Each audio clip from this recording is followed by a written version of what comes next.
किसकी वफा ज्यादा है? कौन ज्यादा वफादार है, मर्द या औरत? अगर कुछ जालिम और बेरहम औरतें अपनी हस्बैंड की इस तरह से जान ले रही हैं, तो क्या कभी ऐसे केस नहीं हुए हैं कि किसी हस्बैंड ने अपनी वाइफ की जान ली हो? हुए ना, कितने सारे हुए हैं। तो इन बेरहम औरतों की वजह से जो अपने हस्बैंड को इस तरह से मार रही हैं, हम उन औरतों को कैसे भूल सकते हैं जो हमारे लिए, हमारे परिवार के लिए, हमारे बच्चों के लिए अपनी ख्वाहिशों को मार रही हैं। मैं मर्द हूं, लेकिन मैं हमेशा कहता हूं कि वफा क्या चीज है, ये औरत ही हमें सिखाती है। कितने सारे केस हमारे सामने ऐसे आते हैं कि जब एक बीवी हस्बैंड को छोड़कर दुनिया से चली जाती है, तो बहुत सारी परसेंटेज मर्दों की ऐसी है जो दूसरी शादी कर लेते हैं। और मैंने अपनी आंखों से देखा है कि जब एक हस्बैंड अपनी बीवी को दुनिया से छोड़कर चला जाता है, तो वो औरत भले से जवानी में हो, लेकिन अपने बच्चों के लिए, अपने परिवार के लिए पूरी जिंदगी अकेले गुजार देती है।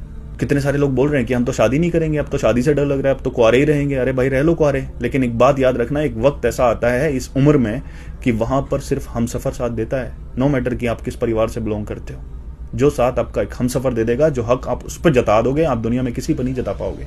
और वफा की एक मिसाल थी ना कि वो कैंसर पेशेंट था, उसकी वाइफ ने पूरा टाइम, पूरी जिंदगी उसकी सेवा में उसको क्योर करने के लिए लगा दी, और फिर भी वो दुनिया से छोड़कर चला गया। और क्या वो लेडी के साथ हम इंसाफ कर रहे हैं? मेरे पास भी बहुत सारे कमेंट और मैसेज आ रहे हैं कि आप भी उसी की तरह ऑफिसर हैं, घर संभल के जाइएगा। भाई, मैं सिर्फ अकेला ऑफिसर नहीं हूं, हजारों ऑफिसर मेरे जैसे और भी हैं जिनकी बीवियां सिर्फ उनके लिए इंतजार करती हैं उनका। ये बात उनके लिए एक नाइंसाफी है कि कोई एक गंदी मछली अगर निकल गई तो सारी मछली गंदी नहीं होती।